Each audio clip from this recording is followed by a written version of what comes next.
Bonjour à tous, c'est Gilles pour le team Oli le Belge. Et oui, on se retrouve à nouveau dans mon garage en cette période de confinement, donc j'en profite pour continuer mes vidéos, mes tutos mécaniques. Alors aujourd'hui, je vais continuer en fait sur ma lancée électronique, puisque je vous ai déjà expliqué la batterie, l'alternateur. Donc je me trouve normal de vous expliquer de manière vulgarisée, donc vraiment basique, comment fonctionne l'électronique d'une moto. Je rappelle juste à tout le monde le principe de fonctionnement d'un moteur thermique. Il faut 3 éléments pour qu'un moteur thermique fonctionne. Il faut de l'essence, il va vous falloir un comburant. Le comburant, c'est l'oxygène qui se trouve dans l'air que l'on respire. Et il va falloir une source d'ignition. La source d'ignition, c'est une source de chaleur ou, dans ce cas-ci, une étincelle à une bougie. Si il vous manque un de ces 3 éléments, il n'y a pas de feu qui est possible, donc le moteur ne peut pas tourner, puisqu'on parle d'un moteur à explosion. Alors regardez, je vous ai fait une jolie petite table avec toute une série de capteurs, le CU et des actuateurs, pour vous expliquer un peu comment ça fonctionne. Donc, je reprends les bases, comment fonctionne un système électronique. Alors tout d'abord, le maître contrôle principal, petite apparentée sur le film Tron, des années 80-90. Donc ici nous avons le maître contrôle principal, donc c'est lui qui va gérer tout ce qui va se passer, entre guillemets, toutes les informations qu'il va recevoir et tout ce qu'il va donner comme directive. Donc c'est lui qui contrôle tout. Mais pour lui pouvoir contrôler, il a besoin d'informations. Ces informations vont être données par les capteurs. Alors, il existe différents types de capteurs. Il y a des capteurs, on va dire, qui vont donner des informations sur, par exemple, ici, c'est la température d'air d'admission. Vous avez ici un capteur de pression atmosphérique. Il y a des capteurs de température de moteur. Vous avez des capteurs un petit peu de toutes les sortes aujourd'hui qui vont permettre de donner des informations sur les éléments, en tout cas sur les conditions dans lesquelles votre moto va tourner. Ensuite, vous avez des capteurs, donc ça c'est ce qu'on appelle des capteurs à résistance variable. Donc c'est simple, il y a un courant électrique qui va être envoyé du boîtier vers le capteur en fonction de la condition, ou en tout cas du réactif qu'il va donner, il va faire varier ou pas une tension. Donc en fait simplement le courant qui va être de retour va varier entre 0 et la valeur maximale à laquelle il va travailler. Donc ça a une valeur haute, une valeur basse.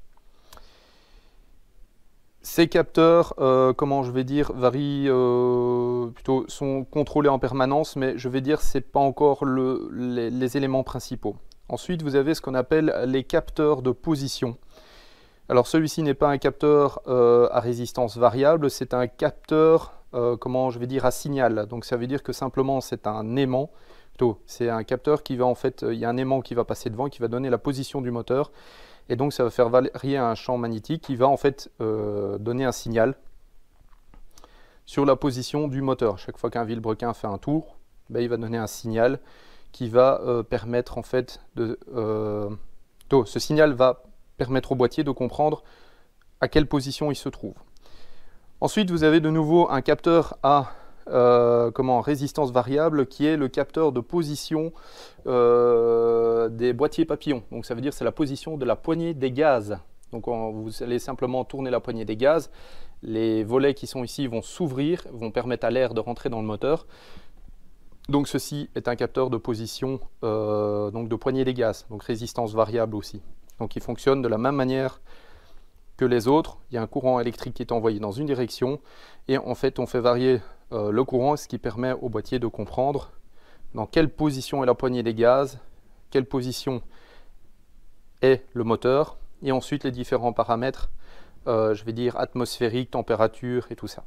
Une fois que toutes ces informations sont rentrées dans le boîtier, les ingénieurs ont simplement défini en fait des données, donc la fameuse map, qui va permettre au boîtier en fait de donner des informations. Plutôt, il ne va pas donner des informations, il va donner un signal pour pouvoir permettre à l'essence. Ici, nous avons les actuateurs. Donc, ce sont des petits moteurs électriques. Et oui, ce sont des petits moteurs électriques. Donc, les actuateurs, ici dans ce cas-ci, le système d'injection, donc les injecteurs. Et donc il va ouvrir les injecteurs, les ouvrir, les refermer, les ouvrir, les refermer. Bon, bien sûr pas tous en même temps, donc c'est un signal discontinu qui va être envoyé et il y a à chaque fois un fil qui part pour un injecteur. Plutôt, vous avez deux fils en fait par injecteur, vous avez toujours un positif et un négatif, vous avez toujours un signal aller et un signal retour. Donc vous avez à chaque fois deux fils pour là, deux fils pour là, deux fils pour là, deux fils pour là, qui va, lui il va simplement dire, voilà, en fonction de la position du moteur, en fonction de l'angle de la poignée des gaz, je vais devoir ouvrir d'office cet injecteur-là, par exemple, et je vais devoir l'ouvrir pendant un certain temps donné. Ça se compte en millisecondes. Alors, à l'œil nu, ça ne se voit pas, on a l'impression, quand on voit des injecteurs tourner, qu'ils sont tout le temps ouverts. Mais non. En fait, ils s'ouvrent et ils se ferment, mais tellement vite qu'on n'a pas le temps de le voir. On n'a pas le temps de le voir, on n'a pas le temps de voir que le flux s'arrête, mais ça s'arrête réellement. C'est des millisecondes. Et il y a aussi l'envoi de l'information donc pour l'allumage des bougies. Donc en fait, on envoie un signal de nouveau intermittent en fonction de la bobine qui doit s'allumer. Donc de nouveau, vous avez deux fils pour là, deux fils pour là, deux fils pour là, deux fils pour là, qui vont envoyer un signal à chaque fois pour allumer la bougie au bon moment. Alors, concrètement, quelles sont la plupart des pannes que l'on peut rencontrer aujourd'hui? Alors sachez que sur ces petits capteurs comme celui-ci, même température moteur, vous ne risquez pas grand-chose comme problème. Vous pouvez avoir des problèmes dans le fait que vous allez avoir une surconsommation, mais ça ne va pas empêcher de démarrer votre moto. Par contre, celui-ci, capteur de position moteur, ce capteur-ci est d'une importance cruciale pour que lui puisse donner les informations vers les bons éléments et au bon moment.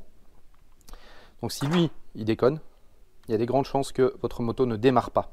C'est simple, c'est clair, c'est net.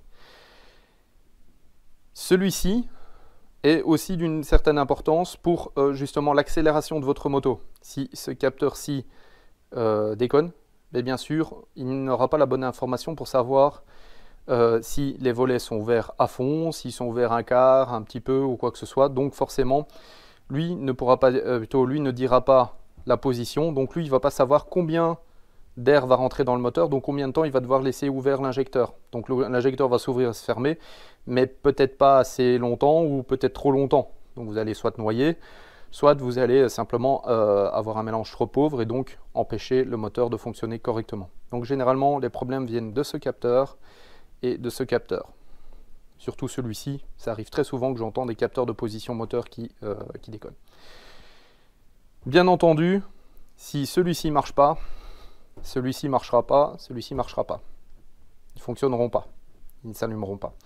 Donc généralement, le premier test que moi je vais faire quand il y a une moto qui ne démarre pas, pour ne pas démonter toute la moto, parce que généralement celui-ci est facilement accessible, je vais d'abord tester celui-ci simplement avec la prise qui est ici. Je vais faire une test de résistance au niveau de celui-ci. Et puis en essayant de lancer la moto avec le démarreur, je vais tester s'il y a un signal qui sort du capteur.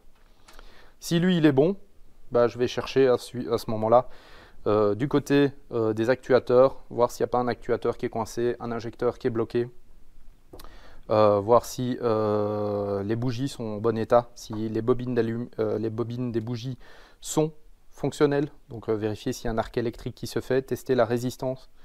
Donc voilà. Si celui-ci déconne, généralement, la moto va démarrer, mais le ralenti ne va pas tenir, ou entre guillemets, vous allez avoir un ralenti, mais vous allez avoir des problèmes quand vous allez tourner la poignée des gaz, la moto va très mal tourner, il va y avoir quelques soucis, ou bien elle va démarrer, elle va s'arrêter, des choses ainsi. C'est très souvent celui-là qui donne cet effet-là. Donc voilà, j'ai essayé de faire cette vidéo pas trop longue, pour vous faire comprendre un peu comment fonctionne l'électronique de la moto. Sachez que c'est du basique, hein, donc j'ai vraiment fait le plus simple possible. Sachez qu'il y a beaucoup plus de capteurs que ça dans une moto et la seule solution pour trouver vraiment un problème quand ça devient compliqué, quand vous avez un signal qui est affiché sur votre tableau de bord, donc c'est le petit signal orange avec le moteur qui est dessiné, sachez que à ce moment-là, il faut un ordinateur portable avec une prise diagnostique pour pouvoir aller fouiller dans le journal de l'ECU pour avoir les informations sur, entre guillemets, les problèmes qui pourraient être causés. Sur les motos actuelles, il y a un journal qui est très complet. Sur les motos beaucoup plus anciennes, déjà avec des électroniques, les journaux sont beaucoup moins complets. Les journaux, excusez-moi, sont beaucoup moins complets. Donc des fois il faut encore chercher un petit peu. Mais sans manuel d'atelier pour chercher là sur les capteurs, c'est un peu plus compliqué. Mais comme ça, vous avez déjà au moins un petit peu l'idée de comment fonctionne un moteur. Donc il y a d'un côté les capteurs qui donnent des informations au boîtier électronique. Le boîtier électronique, en fonction des informations qu'il reçoit, lui en fait il a des maps. Et sur cette map, en fait, il va envoyer un signal aux injecteurs pour s'ouvrir, le temps d'injection, et au niveau de l'allumage, même chose. On ne parle pas de temps d'allumage, mais on parle d'angle d'allumage. Ça veut dire qu'on va soit envoyer une étincelle plus tôt ou plus tard en fonction de. C'est là-dessus que l'on joue, bien sûr, pour augmenter les performances de la moto, de la voiture, peu importe. On joue en fait sur les temps d'injection et sur les angles d'allumage pour pouvoir avoir un effet efficace et pouvoir augmenter les performances. Bien sûr, c'est limité. Vous ne pouvez pas non plus donner, je sais pas, vous ne pouvez pas augmenter de 30 ou 50 chevaux sur un moteur qui fonctionne comme ça. Il faut à ce moment-là monter des turbos. Et bon, là, je passe les détails. Donc voilà les amis, j'espère que cette petite vidéo vous aura plu. N'hésitez pas à me lâcher un pouce bleu si vous avez aimé. Si vous n'avez pas aimé, ben, dites-moi pourquoi. Je suis toujours intéressé de savoir. Si vous avez des commentaires ou si vous avez, je vais dire, des questions ou autres, n'hésitez pas à me les laisser. Je vous lis, je vous écoute. Je suis toujours bien attentif à tout ça pour essayer de vous répondre. N'hésitez pas à passer sur notre page Facebook Oli le Belge Team pour toute l'actualité. Nous partageons toute l'actualité, les évolutions, les futurs essais quand ça reprendra. Bref, passez sur la page Facebook, abonnez-vous, comme ça vous aurez tout dans votre fil d'actualité. Sachez que cette page est publique, donc vous pouvez facilement vous abonner ou la visiter à tout moment, même si vous n'êtes pas connecté sur Facebook. Je le rappelle quand même, c'est important. N'hésitez pas à vous abonner à la chaîne YouTube, bien entendu, pour continuer à suivre nos aventures, les essais, les tutos mécaniques et toutes les petites histoires et tout ce qui s'ensuit. Sur ce, les amis, je vous dis à très bientôt, portez-vous bien. Et puis, je croise les doigts pour que les essais reprennent bien vite. Salut les amis.